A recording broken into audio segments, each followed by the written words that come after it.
Eu estava sentada na sala do cartório quando a tabeliã empurrou os papéis na minha direção. O nome dela estava ali, Edilene Cristina Marques. Em cada linha, em cada documento, em cada escritura. O apartamento onde eu morei por 15 anos. A casa de praia que a gente tinha comprado com tanto orgulho. As aplicações que eu achava que eram nossa segurança. Tudo no nome dela. Senhora Elisa, a senhora entende o que isso significa? A voz da tabeliã parecia vir de longe, abafada pelo zumbido nos meus ouvidos. Eu entendi. Entendi que os 38 anos de casamento, os 35 anos que passei dentro daquela cozinha quente, as madrugadas acordando às 4 da manhã para preparar marmita, as costas doendo, os pés inchados, as mãos queimadas de tanto mexer panela. Tudo isso tinha sido jogado fora, pelo homem que jurava me amar. Pelo homem que dizia que cuidava do nosso dinheiro porque eu já trabalhava demais. Pelo homem que morreu há 3 semanas e me deixou sem nada. Segurei a borda da mesa porque senti as pernas fraquejarem. O cheiro de papel velho e tinta do cartório me deu ânsia. Fátima, minha irmã, segurou minha mão com força. Elisa, respira. Respira devagar. Mas como eu ia respirar? Como eu ia continuar respirando, sabendo que Manuel tinha feito isso comigo? Que enquanto eu quebrava o corpo de tanto trabalhar, ele transferia nosso patrimônio para a amante, uma mulher que eu nem sabia que existia. A tabeliã juntou os papéis de volta, o rosto sério. Infelizmente, senhora, legalmente os bens estão todos registrados em nome dela. A transferência foi feita há 5 anos. Seu esposo assinou todos os documentos. 5 anos. 5 anos que ele vinha fazendo isso pelas minhas costas. Saí daquele cartório com as pernas bambas, o coração despedaçado e uma certeza queimando no peito. Eu não ia deixar barato. Não depois de tudo que eu tinha construído. Mas para entender como cheguei até ali, preciso voltar no tempo. Preciso contar desde o começo. Desde quando eu ainda acreditava que meu casamento era real. Meu nome é Elisa Ramos Pereira. Tenho 62 anos e passei 35 deles trabalhando como cozinheira no restaurante Bom Sabor, ali no bairro do Jacintinho, em Maceió.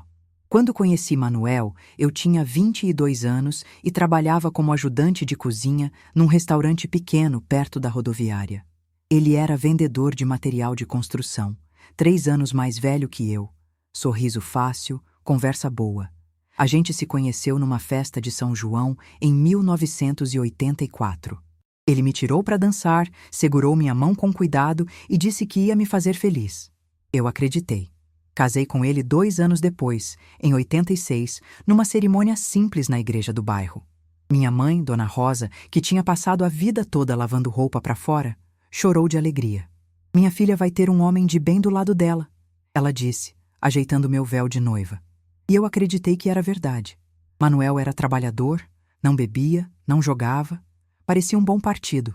A gente alugou uma casa simples no Jacintinho, 2 peças e um banheiro, mas era nosso cantinho. Eu continuei trabalhando na cozinha e ele nas vendas. Em 1989, nasceu Lucas, nosso único filho. Foi uma gravidez difícil, parto complicado, mas quando segurei aquele menino nos braços, achei que minha vida estava completa. Manuel ficou uns dias mais distante depois que o Lucas nasceu, reclamando que a criança dava muito trabalho, mas eu relevei. Achei que era coisa de homem que não estava acostumado. Eu voltei a trabalhar quando Lucas tinha 3 meses. Não dava para ficar em casa. A gente precisava do meu salário. Deixava o menino com minha mãe e ia para a cozinha. Trabalhava das 6 da manhã às 3 da tarde, voltava correndo, pegava Lucas e cuidava dele até a noite. Manuel chegava em casa, jantava e ia assistir televisão. Dizia que estava cansado das vendas. Elisa, você entende, né? Eu passo o dia inteiro na rua, no sol quente, carregando peso. Quando chego em casa, só quero descansar. E eu entendia. Ou achava que entendia. Continuei trabalhando, cuidando da casa, criando Lucas sozinha. Manuel ajudava com dinheiro. Isso eu não podia negar. Ele sempre pagava as contas em dia, guardava dinheiro, dizia que estava investindo no nosso futuro. Deixa que eu cuido dessa parte, Elisa. Você já trabalha demais. Eu administro as finanças, organizo tudo direitinho. Confia em mim. E eu confiei. Durante 38 anos, eu confiei. Mas antes de continuar, me conta. De onde você está me ouvindo? Deixa sua cidade nos comentários. Adoro saber até onde essas histórias chegam. Se você é novo aqui, se inscreva e ative o sininho. Toda segunda, quarta e sexta ao meio-dia tem história nova. Nos primeiros anos de casamento, a gente tinha uma rotina tranquila. Manuel vendia bem. Eu fui subindo de cargo no restaurante, de ajudante para cozinheira. Meu salário aumentou. Passei a ganhar mais que ele. Mas ele nunca reclamou disso. Pelo contrário, ficava orgulhoso. Minha mulher é maravilhosa, ganha mais que muitos homens por aí, ele dizia para os amigos. Eu depositava meu salário na conta conjunta que a gente tinha aberto. Manuel cuidava de tudo. Pagava luz, água, aluguel, comprava comida, guardava o resto. Ele me mostrava extratos de vez em quando, dizia que estava investindo, que o dinheiro estava rendendo. Um dia a gente compra nossa casa própria, Elisa. Você vai ver. E em 2009, ele cumpriu a promessa. Manuel chegou em casa com um sorriso enorme e anunciou que tinha comprado um apartamento. 2 quartos, sala, cozinha, banheiro, no próprio Jacintinho. Não era luxo, mas era nosso. Como você conseguiu? Perguntei, emocionada. Juntei nosso dinheiro, fiz um financiamento pequeno. Em 10 anos a gente termina de pagar e o apartamento é nosso quitado. Eu chorei de alegria. A gente se mudou 3 meses depois. Lucas já estava com 20 anos, trabalhando num supermercado, ajudando em casa. Parecia que a vida estava finalmente dando certo. Eu não imaginava que naquele momento, Manuel já começava a desviar o nosso futuro para outro lugar. A primeira vez que senti algo estranho foi em 2012. Manuel começou a chegar tarde em casa, sempre com desculpas prontas. Tive que fechar uma venda lá em Pajuçara. Demorou mais que o esperado. O patrão pediu para eu fazer hora extra no depósito. Fui tomar uma cerveja com o pessoal do trabalho. Eu aceitava as explicações, mas um incômodo pequeno começou a crescer no meu peito. Dona Glória, minha vizinha de 30 anos, me puxou de canto um dia. Elisa, não é da minha conta, mas eu vi seu Manuel outro dia saindo de um prédio lá no Farol, com uma mulher loira, de vermelho. Eles estavam rindo, bem à vontade. O coração apertou, mas eu defendi. Deve ter sido alguma cliente, Glória. Manuel trabalha com vendas, conhece muita gente. Ela fez uma cara de quem não acreditava, mas não insistiu. Se você diz... Mas fica de olho, minha filha. Eu não queria acreditar. Não podia acreditar. Manuel era meu marido há mais de 25 anos. A gente tinha construído uma vida juntos. Ele não faria isso comigo. Mas os sinais continuaram aparecendo. Em 2014, no Natal, a gente foi jantar na casa da Fátima, minha irmã. Manuel passou a noite toda no celular, digitando, sorrindo para a tela, ignorando a conversa na mesa. Manuel, guarda esse telefone, pelo amor de Deus. É Natal, pedi, constrangida. Calma, Elisa, é trabalho. Cliente não tira férias, você sabe. Fátima me olhou com aquela cara de quem queria dizer algo, mas segurou. Depois do jantar, quando a gente estava lavando louça na cozinha, ela soltou. Elisa, que história é essa de trabalho no Natal? Todo mundo sabe que a loja fecha no dia 25. Ele disse que é cliente antigo, essas coisas. Acorda, irmã. O homem que fica no celular escondendo a tela não está falando com o cliente. Está falando com outra. Senti a louça escorregar da minha mão, bater na pia com um barulho seco. Não fala isso, Fátima, não fala. Alguém tem que falar. Você está cega. Eu não dormi naquela noite. Fiquei olhando para o teto, Manuel roncando do meu lado, e me perguntei se minha irmã tinha razão. Mas de manhã, ele me deu um beijo na testa, disse que me amava e eu quis acreditar de novo. A terceira vez foi em 2016. Eu adoeci, tive uma infecção urinária forte que me deixou de cama por 1 semana. Pedi para Manuel ficar em casa comigo pelo menos um dia, só um, porque eu estava com medo e com dor. Elisa, eu não posso faltar no trabalho agora. A gente precisa do dinheiro, você sabe. Vou pedir para Fátima vir te ajudar. Ele saiu de casa às 8 da manhã. Voltou às 11 da noite. Quando perguntei onde ele tinha ficado até aquela hora, ele explodiu. Que saco, Elisa! Eu trabalhei o dia inteiro. Não posso nem ter um momento de paz. Você está doente, eu entendo, mas não enche meu saco. Era a primeira vez que ele gritava comigo daquele jeito. Fiquei em silêncio, as lágrimas descendo, a dor no corpo misturada com a dor na alma. Fátima, que tinha vindo me ajudar, ouviu tudo do quarto. Quando Manuel foi tomar banho, ela sentou na beirada da cama. Quanto tempo você vai aguentar? Fátima, por favor. Não, Elisa, olha para você. Doente, sozinha, e ele gritando porque você pediu atenção. Isso não é casamento. Ele está estressado com o trabalho. Ele está enfiado com outra, isso sim. Eu quis negar, mas não consegui falar nada. Só chorei em silêncio até dormir. Em 2018, Manuel anunciou que ia comprar uma casa de praia em Ipioca. Disse que era investimento, que a gente podia alugar para as férias e ganhar uma grana extra. Quanto custa? Perguntei. Já está tudo certo, não se preocupe. Eu cuidei de tudo. Mas, Manuel, nosso dinheiro... Está tudo sob controle, Elisa. Você trabalha, eu administro. Esse sempre foi nosso combinado. Eu deveria ter insistido. Deveria ter pedido para ver documentos, extratos, comprovantes. Mas eu estava cansada. Cansada de trabalhar 12 horas por dia, de voltar para casa e ainda ter que cozinhar, lavar, passar. Confiar era mais fácil do que questionar. A gota d'água antes da grande revelação foi em 2020, durante a pandemia. O restaurante fechou por 3 meses. Eu fiquei sem salário. Manuel continuou trabalhando, vendas online, entrega de material. Eu pedi para ele me mostrar quanto a gente tinha guardado, para eu saber se ia dar para passar aquele período. Não precisa se preocupar, Elisa. Eu cuido disso. Mas eu quero saber, Manuel. É meu dinheiro também. Seu dinheiro? Ele riu, um riso amarelo, estranho. Você acha que só porque você trabalha, você manda no dinheiro? Não é isso. Eu só quero saber. Deixa que eu resolvo. Sempre resolvi. Sempre vou resolver. Ele saiu batendo a porta. Eu fiquei ali, parada no meio da sala, sentindo pela primeira vez que alguma coisa estava muito, muito errada. Foi em julho de 2022 que tudo começou a desmoronar de verdade. Manuel chegou em casa numa sexta-feira, jogou a bolsa no sofá e anunciou: Elisa, eu vou passar uns dias fora, viagem de trabalho. Para onde? Recife. Cliente grande. Vou ficar uma semana. Uma semana. Ele nunca tinha ficado uma semana fora. Manuel, a gente não pode conversar sobre isso antes? Já está tudo decidido, Elisa. Não começa. Ele fez a mala na minha frente, colocou roupas boas, perfume caro que eu nunca tinha visto. Saiu de casa no sábado de manhã e voltou só no domingo seguinte, 8 dias depois. Quando ele voltou, eu estava esperando na sala. Como foi a viagem? Boa. Fechei uns contratos. Que hotel você ficou? Ele olhou para mim com uma cara de quem não esperava a pergunta. Por quê? Vai me fiscalizar agora? Só quero saber, Manuel. Hotel Boa Viagem. Tá satisfeita?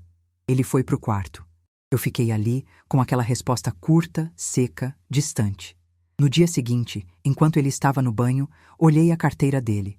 Não tinha nenhum recibo de hotel. Nenhuma nota fiscal. Nada. Confrontei ele na saída do banheiro. Manuel, cadê os comprovantes do hotel? Que comprovantes? Do hotel que você ficou. A empresa não reembolsa? O rosto dele fechou. Elisa, o que você está fazendo? Você está me investigando? Eu só perguntei... Você está duvidando de mim? Depois de tudo que eu faço por essa casa? Depois de todos esses anos administrando nosso dinheiro, cuidando de você, do Lucas? Eu não estou duvidando, eu só... Cala a boca, Elisa. Cala a boca e me deixa em paz. Ele gritou tão alto que Dona Glória bateu na parede do lado.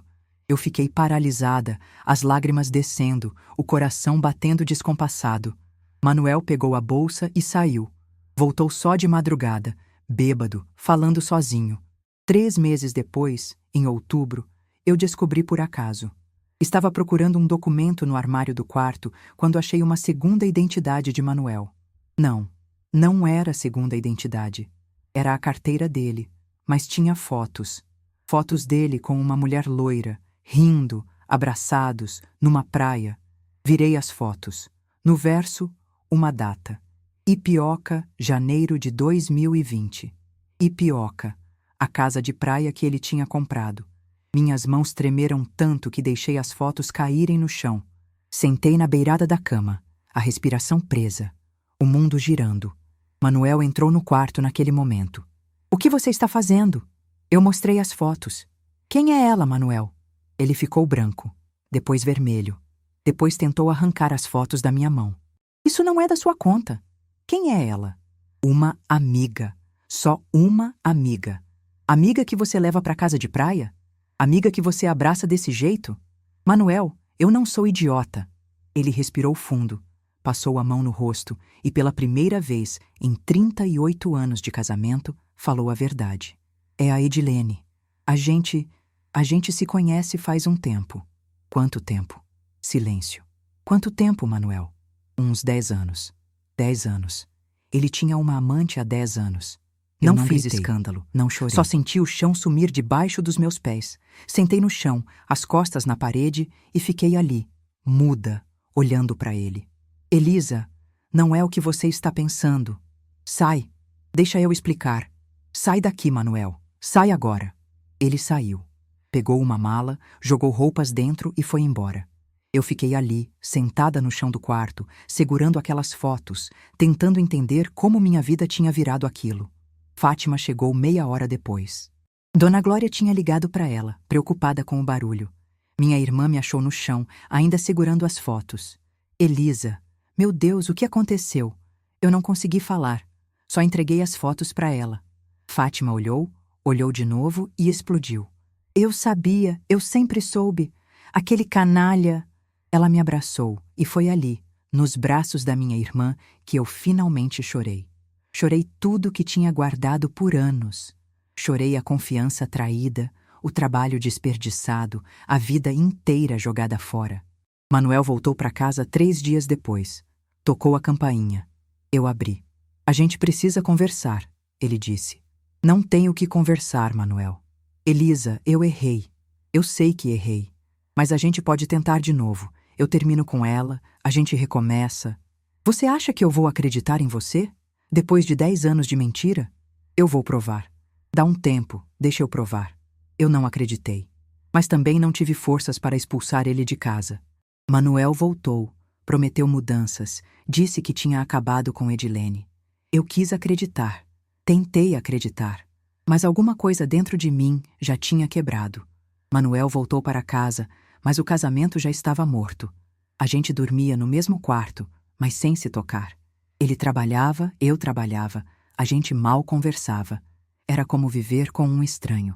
Em março de 2024, Manuel começou a passar mal. Dores no peito, falta de ar. Eu insisti para ele ir ao médico. Ele recusou. É só cansaço, Elisa. Para de frescura. Mas a dor piorou. No dia 12 de abril, uma sexta-feira, Manuel teve um infarto fulminante. Caiu no chão da sala, eu liguei para o SAMU, ele foi levado às pressas para o hospital. Eu fui atrás, desesperada, rezando, pedindo a Deus que ele não morresse. Mas ele morreu. 2 horas depois de dar entrada no hospital, Manuel dos Santos Pereira morreu aos 65 anos. Eu fiquei 10 dias em choque. O enterro, o velório, as condolências. Lucas veio de São Paulo, ficou 1 semana e voltou. Fátima não saiu do meu lado. Eu não conseguia processar. Manuel tinha ido embora. Não da forma que eu esperava, mas tinha ido. 15 dias depois do enterro, comecei a organizar os documentos.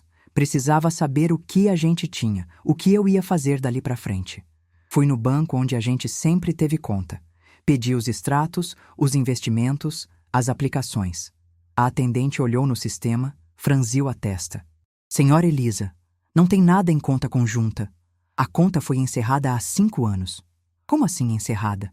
Seu esposo encerrou em 2019. Transferiu tudo para outra conta. Que outra conta? Ela me mostrou o documento.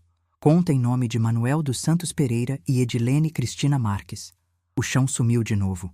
E os investimentos? Foram resgatados e transferidos também. E o apartamento? Não temos informação sobre imóveis, senhora. A senhora precisa ir num cartório. Eu saí do banco cambaleando. Fátima me amparou. Elisa, respira.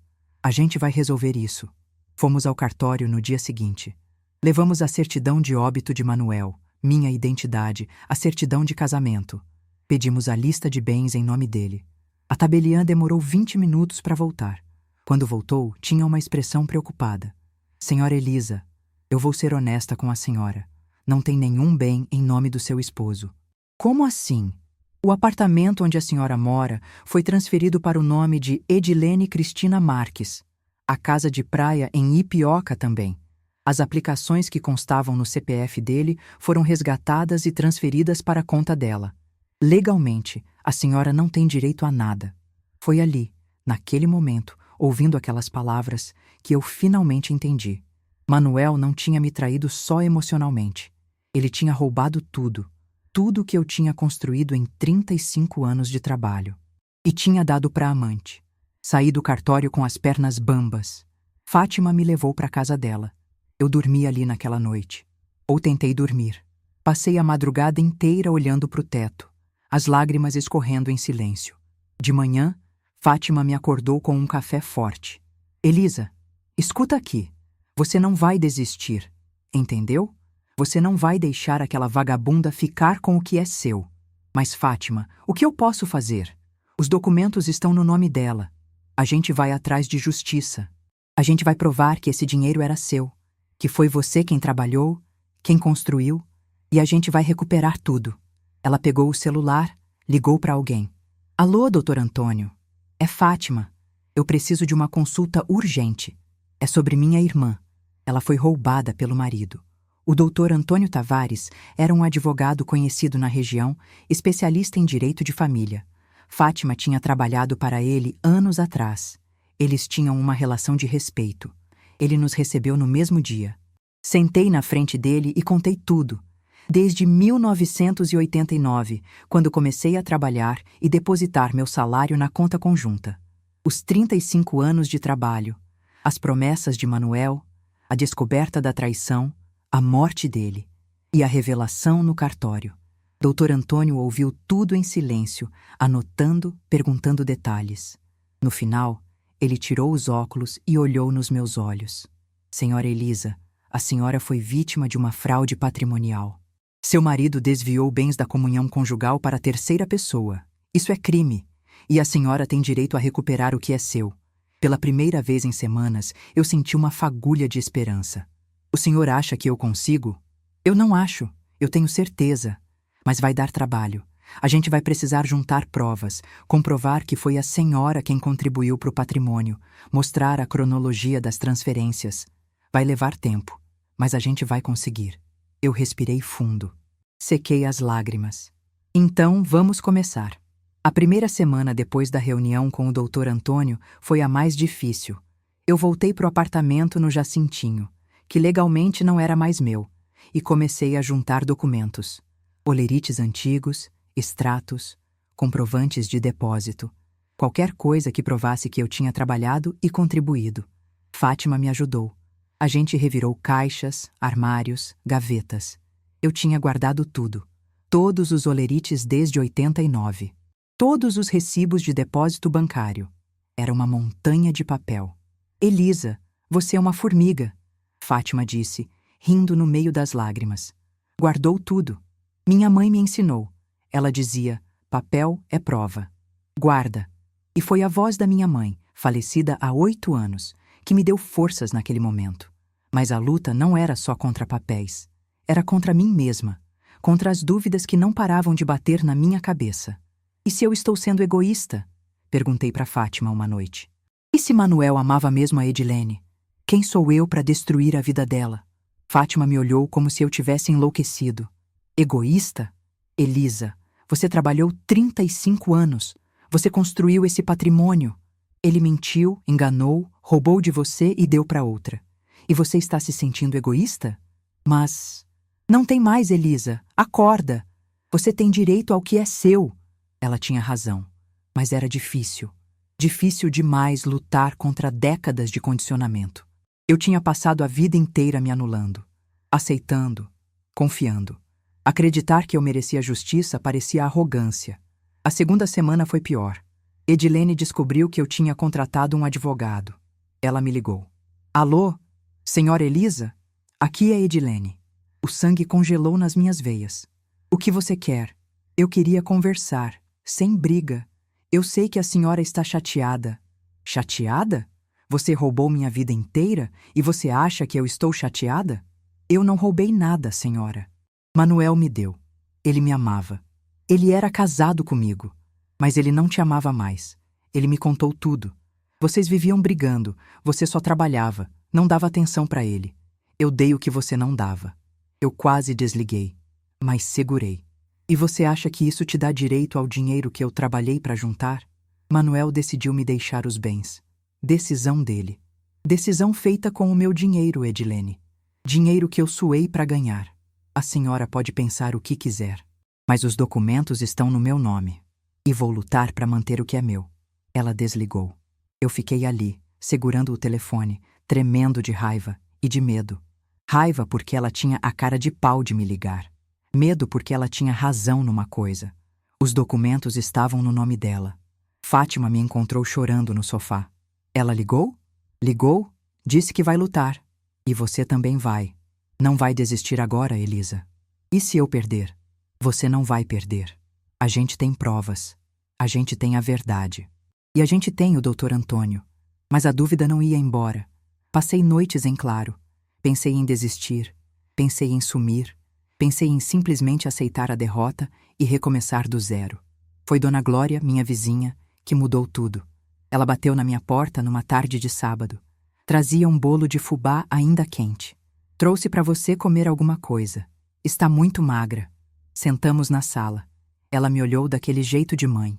E, Elisa, eu vi você crescer nesse bairro. Vi você trabalhar feito uma condenada. Acordar de madrugada, voltar de noite, cansada, com os pés inchados. Eu vi Manuel sair escondido com aquela vagabunda mais de 10 vezes.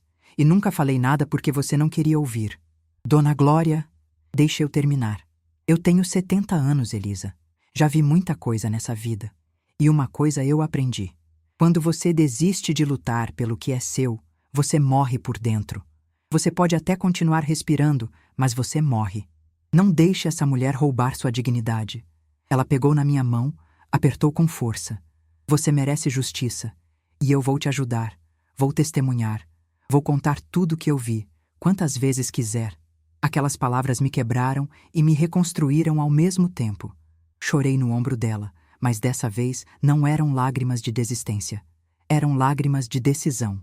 No dia seguinte, liguei para o Dr. Antônio. Doutor, eu estou pronta. Vamos até o fim. O Dr. Antônio não perdeu tempo. Na segunda-feira seguinte, ele já tinha montado uma estratégia completa. Senhora Elisa, a gente vai provar 3 coisas. Primeiro, que a senhora foi a principal provedora financeira do casamento. Segundo, que as transferências de bens foram feitas de forma fraudulenta, sem seu conhecimento. Terceiro, que Edilene sabia que estava recebendo bens de um homem casado. Com essas 3 provas, a gente ganha. Passamos 2 semanas organizando tudo. Eu trouxe todos os olerites. Dr. Antônio fez uma planilha detalhada. Vamos fazer as contas. A senhora começou a trabalhar em 1989, certo? Isso. Salário inicial? R$ 800. E foi aumentando? Foi. Em 1995, eu passei para 1.100. Em 2000, 1.500. Em 2005, 1.800. Em 2010, 2.200. E de 2015 para cá, 2.400. O Dr. Antônio digitou tudo no computador. Média de contribuição mensal ao longo de 35 anos, R$ 1.500. Multiplicado por 12 meses, 18.000 por ano. Multiplicado por 35 anos. A senhora contribuiu com R$ 630 mil para o patrimônio familiar. Eu olhei aquele número na tela e não acreditei. 630 mil? Sim, senhora, e isso sem contar os rendimentos de investimentos que foram feitos com esse dinheiro. Agora me fala, quanto vale o apartamento hoje? Uns 420 mil. E a casa de praia? 380 mil. E as aplicações que estavam em nome dele? 290 mil, segundo o banco. O Dr. Antônio fez a soma. Total, R$ 1.090.000. Tudo construído com o seu dinheiro, senhora Elisa. Manuel nunca ganhou mais que você. Ele trabalhava sim, mas ganhava menos. A base financeira da família sempre foi a senhora. Aquele número me deu uma força que eu não sentia há meses. Eu tinha construído R$ 1 milhão, sozinha, com meu suor. E agora? Agora a gente vai atrás dos documentos de transferência. Preciso saber quando, como e por que esses bens foram passados para o nome da Edilene. E vamos pedir a anulação dessas transferências. O Dr. Antônio entrou com um pedido de investigação patrimonial. O juiz autorizou. Em uma semana, a gente tinha acesso a tudo: datas das transferências, valores, documentos assinados por Manuel. E foi ali que descobrimos a fraude completa. Olha aqui, senhora Elisa.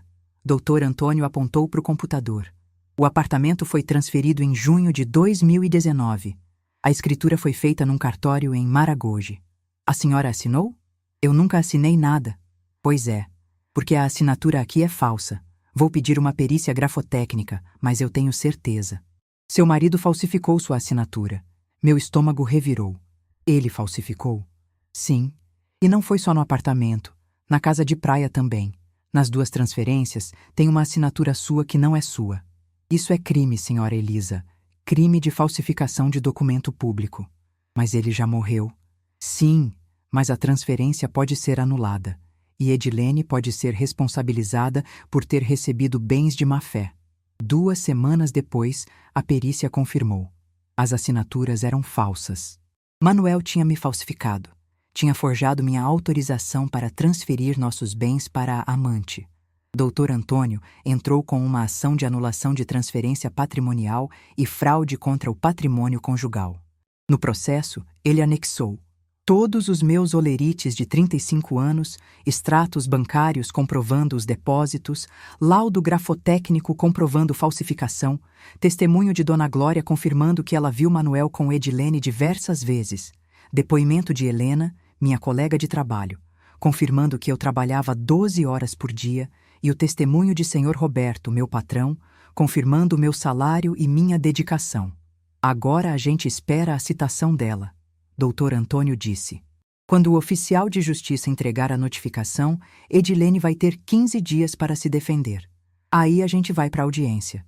Enquanto esperávamos, Dr. Antônio me aconselhou a juntar mais provas. A senhora tem fotos da casa? Do apartamento? Tenho. Traz tudo. Fotos suas dentro dos imóveis, documentos que mostram que a senhora morava lá, contas de luz, água, internet no seu nome. Juntei tudo. Trouxe fotos de Natal, de aniversário, de almoços de domingo, todas dentro do apartamento. Todas provando que eu morava ali, que aquele era meu lar. Levei também as contas. Luz, água, internet. Todas em meu nome. Porque Manuel nunca quis colocar o nome dele. Dizia que era mais fácil eu resolver essas coisas, já que eu ficava mais em casa. Perfeito, Dr. Antônio disse. Isso aqui prova a posse. A senhora morava nos imóveis, pagava as contas, cuidava de tudo. Edilene nunca morou ali, nunca pagou nada. Ela só recebeu a escritura. Isso fortalece nosso caso. 1 mês depois, Edilene foi citada. Ela contratou um advogado caro, famoso na cidade. Apresentou defesa alegando que os bens tinham sido dados de presente por Manuel, que ele era livre para dispor do patrimônio dele. Dr. Antônio rebateu com as provas de que o patrimônio não era só de Manuel, era do casal, e que a transferência foi feita com falsificação. A audiência foi marcada para 3 meses depois.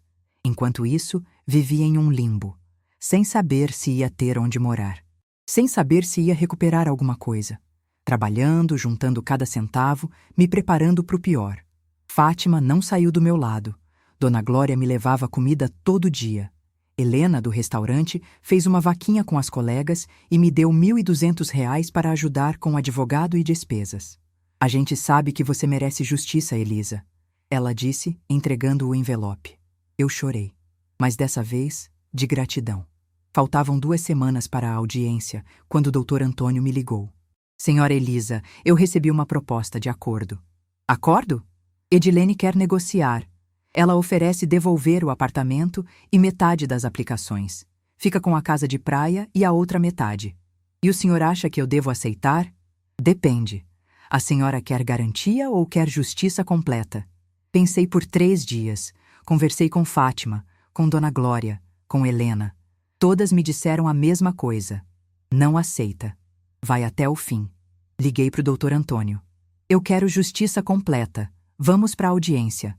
A audiência foi marcada para o dia 15 de outubro de 2024, 15h, no Fórum de Maceió. Cheguei às 2h30. Fátima do meu lado. Dr. Antônio já estava lá, organizado, confiante. Respira, senhora Elisa. A gente tem tudo. As provas são sólidas. Edilene chegou às 2h50. Vestido justo, salto alto, maquiagem carregada, cabelo loiro platinado. Ela me olhou de cima a baixo, um sorrisinho no canto da boca. Senhora Elisa. Eu não respondi. Só olhei. O advogado dela chegou logo atrás. Terno caro, maleta de couro, ar de superioridade. Entramos na sala. A juíza era uma mulher de uns 50 anos, cabelo preso, óculos de grau, expressão séria. Bom, vamos começar. Doutor Antônio, o senhor pode apresentar o caso? Doutor Antônio se levantou e começou. Explicou tudo. Os 35 anos de trabalho. Os R$630 mil que eu contribuí. As transferências fraudulentas. As assinaturas falsificadas. As provas documentais. Ele mostrou os olerites. Os laudos grafotécnicos. As fotos. Os testemunhos. Meritíssima. A senhora Elisa foi vítima de uma fraude patrimonial orquestrada pelo falecido marido em conluio com a ré Edilene. As transferências foram feitas sem conhecimento da autora, com falsificação de assinatura, e visavam esvaziar o patrimônio conjugal em benefício de terceiro. A ré sabia que o senhor Manuel era casado, portanto, recebeu bens de má-fé. Pedimos a anulação total das transferências e a devolução integral dos bens à senhora Elisa. A juíza ouviu tudo. Depois chamou o advogado de Edilene. Ele se levantou, confiante demais. Meritíssima, meu cliente recebeu os bens como doação legítima. O senhor Manuel tinha plena capacidade civil. As transferências foram feitas em cartório, com todas as formalidades legais. Se houve falsificação de assinatura, isso não invalida a vontade dele de beneficiar minha cliente. Doutor Antônio rebateu na hora. Meritíssima, a vontade dele não pode sobrepor o direito da esposa. Estamos falando de bens comuns do casal. Ele não podia dispor sozinho, e a falsificação prova que ele sabia disso. Por isso falsificou. A juíza pediu silêncio. Vamos ouvir as partes. Senhora Elisa, pode se aproximar. Levantei com as pernas tremendo e fui até o microfone. A senhora trabalhou durante quantos anos? A juíza perguntou. 35 anos, meritíssima. E depositava seu salário onde? Na conta conjunta que eu tinha com meu marido. Ele dizia que administrava nosso dinheiro. Eu confiava. A senhora sabia dessas transferências? Não, meritíssima, nunca soube. Nunca assinei nenhum documento. Descobri tudo depois que ele morreu. Como a senhora se sentiu ao descobrir? A voz falhou. Respirei fundo. Eu me senti roubada, meritíssima, traída, anulada. Trabalhei a vida inteira achando que estava construindo um futuro para o meu casamento.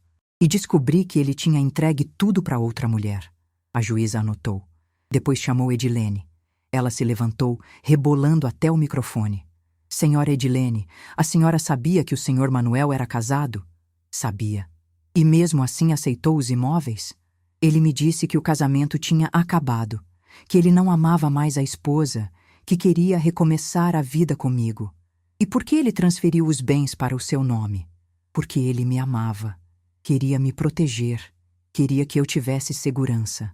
Doutor Antônio pediu a palavra. Meritíssima, posso perguntar a ré? Pode. Ele se virou para Edilene. A senhora trabalhou para ajudar a comprar esses imóveis? Não. Contribuiu financeiramente com alguma coisa? Não. Morou nesses imóveis? Edilene hesitou. Na casa de praia, sim. Algumas vezes. E no apartamento? Não. Então a senhora recebeu um apartamento onde nunca morou, comprado com dinheiro que não era seu, de um homem casado, e acha que tem direito? O advogado dela se levantou. Objeção! Está intimidando a testemunha. A juíza bateu o martelo. Doutor Antônio, reformule. Mas o estrago estava feito. Edilene estava vermelha, nervosa. Depois foi a vez das testemunhas. Dona Glória subiu primeiro. Senhora Glória, a senhora conhecia o casal? Conheço a Elisa há 30 anos, meritíssima. Sou vizinha dela. Vi ela sair todo dia para trabalhar, voltar cansada, cuidar da casa sozinha. Vi o Manuel sair escondido várias vezes. Vi ele com essa moça aí, apontou para Edilene, entrando num carro, rindo, se beijando. Quando foi isso? Umas 10, 12 vezes, entre 2015 e 2020. Edilene mexeu na cadeira, desconfortável. Depois foi o senhor Roberto, meu patrão. A senhora Elisa trabalhou comigo por 35 anos. Nunca faltou um dia. Nunca reclamou. Sempre deu duro. Merece todo o respeito. E por último, Helena. A Elisa é minha amiga há 20 anos. A gente trabalha junto. Ela sempre falava do marido com orgulho, dizia que ele cuidava bem do dinheiro deles. Quando ela descobriu tudo, ficou destruída. Ninguém merecia passar por isso. A juíza ouviu tudo. Analisou os documentos. Ficou em silêncio por 5 minutos, que pareceram 5 horas. Depois, bateu o martelo. Considerando as provas apresentadas, os laudos periciais, os testemunhos e a legislação vigente, decido pela anulação das transferências patrimoniais.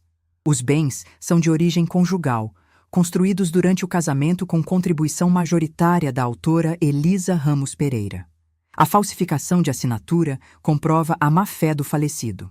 A ré Edilene Cristina Marques deverá devolver integralmente o apartamento e a casa de praia, bem como restituir os valores das aplicações financeiras corrigidos monetariamente. Sentença favorável à autora. Próximo caso. Eu não acreditei. Olhei para o doutor Antônio. A gente ganhou? Ganhou, senhora Elisa. Ganhou tudo. Caí no choro ali mesmo. Fátima me abraçou. Dona Glória, que tinha ficado esperando lá fora, entrou correndo e me apertou. Edilene saiu da sala aos berros. Isso não vai ficar assim. Vou recorrer. Vou até o fim.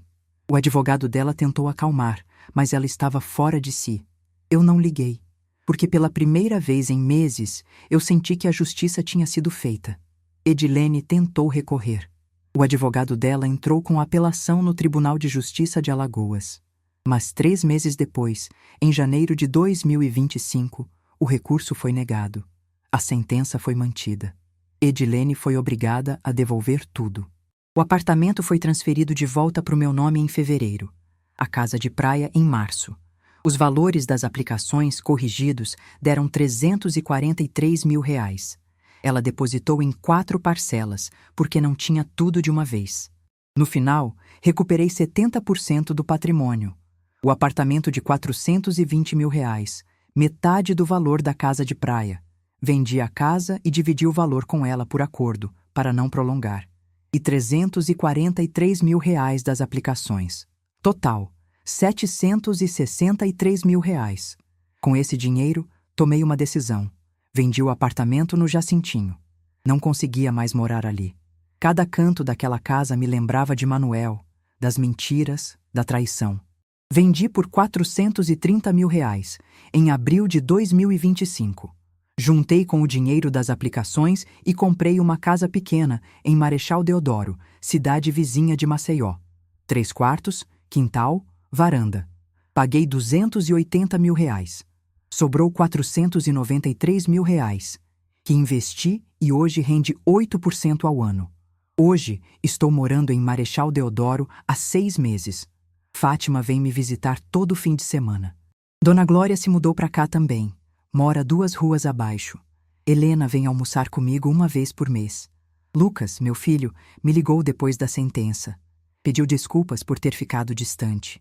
Disse que não sabia da gravidade, que achava que era briga de casal. A gente ainda está se reconectando, devagar, mas está. Edilene sumiu. Soube por terceiros que ela voltou para o interior, para a família. Não sei mais dela. E não quero saber. Continuo trabalhando. Não no restaurante Bom Sabor, porque agora é longe. Mas consegui emprego numa pousada aqui em Marechal, cozinhando café da manhã para os turistas. Ganho menos, mas é tranquilo. E eu não preciso mais do salário para sobreviver. Tenho meu dinheiro investido, minha casa quitada, minha paz. Chegou até aqui? Obrigada por me acompanhar. Agora quero saber de você. O que faria no lugar dela? Comenta aqui. Eu leio cada palavra. E se essa história tocou você, compartilha com quem precisa ouvir. Às vezes, só uma história já faz a diferença. Se você é novo por aqui, não esqueça de se inscrever no canal para não perder nenhuma história nova. Toda segunda, quarta e sexta, ao meio-dia, tem vídeo novo esperando por você. Às vezes eu penso em Manuel. Penso se ele se arrependeu.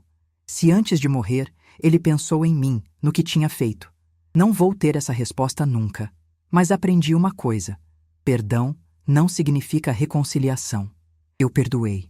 Perdoei porque carregar raiva machuca mais a mim do que a ele. Mas não me reconciliei. E nem precisava. A vida que construí agora é minha. Só minha. Ninguém administra meu dinheiro. Ninguém decide por mim. Eu acordo de manhã, tomo meu café sozinha, olho para o quintal e respiro fundo. E pela primeira vez em 62 anos, eu me sinto dona da minha história. Ontem de manhã, acordei com o barulho dos pássaros no quintal. Levantei, fiz meu café, sentei na varanda. A brisa bateu no meu rosto, trazendo cheiro de maresia. Marechal Deodoro é perto do mar. Dá para ouvir as ondas de longe. Pensei em tudo que passei, em tudo que perdi, em tudo que recuperei. E percebi uma coisa: eu não perdi tempo. Eu aprendi. Aprendi que confiança sem provas é ingenuidade. Aprendi que amor sem respeito é prisão. Aprendi que recomeçar não tem idade. Hoje, quando olho no espelho, reconheço a mulher que me olha de volta. Ela tem rugas, cabelos brancos, mãos calejadas de tanto trabalhar. Mas ela tem olhos firmes, ela sabe quem é. Ela sabe o que vale. E isso, no fim das contas, é tudo o que importa.